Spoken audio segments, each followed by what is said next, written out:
Nah, inilah adalah contoh bagi pemain-pemain lain dari tim nasional Indonesia. Contoh seperti apa? Jangan baperan kalau dikritik. Kalau dihujat memang itu gak boleh. Gak boleh dong kita menghujat pemain tim nasional Indonesia. Itu tidak diperbolehkan. Dan jika ada pemain dari tim nasional Indonesia yang merasa marah karena dihujat, itu wajar. Dan itu juga perlu mereka marah, apalagi kalau ada komentar-komentar rasis. Tapi ketika dikritik harus menerima, apalagi ketika memang dia tidak bermain secara baik. Contohnya Ramadan Sananta.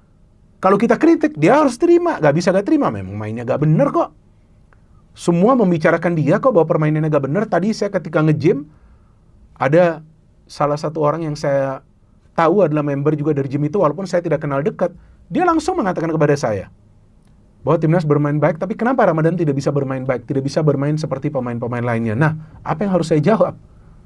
Ya saya cuma mengatakan mungkin dia membutuhkan waktu untuk beradaptasi dengan skemanya John Herdman. Tapi faktanya semua orang ngomong bahwa memang permainan Ramadan ini tidak sesuai dengan ekspektasi mereka, walaupun dia terlibat dalam proses gol kedua bagi timnas ketika lawan Saint Kitts and Nevis. Dan betul John Herdman mengatakan bahwa Ramadan ini perannya seperti Giroud di Prancis. Tapi Giroud gak seperti ini, disenggol dikit jatuh, gak seperti itu. Ball kontrolnya juga bagus. Jadi ini kembali kepada Ramadan Sananta.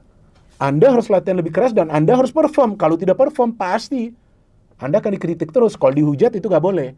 Jadi saya pun akan mengkritik Anda. Jangan nanti tiba-tiba Anda membalas komentar-komentar saya.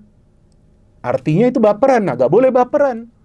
Bahkan Mauro Zylstra pun gak ada membalas komentar-komentar. Dia tenang saja, dia proof. Dan feeling saya, ini hanya feeling saya. Seandainya Mauro tidak cedera, maka bukan tidak mungkin, bukan pasti, bukan tidak mungkin dia yang turun itu lawan Bulgaria. Tapi kan ternyata enggak, Ramadan lagi dan dia tidak perform. Tapi intinya nih pemain seperti Beckham Putra ini menjadi contoh bagi pemain-pemain kita lainnya yang bermain di Liga Domestik yang nanti kemungkinan atau nanti dipanggil ke tim nasional Indonesia. Jika kalian tidak perform dan kalian dikritik, ya kalian harus terima kritikan itu sebagai bahan introspeksi diri.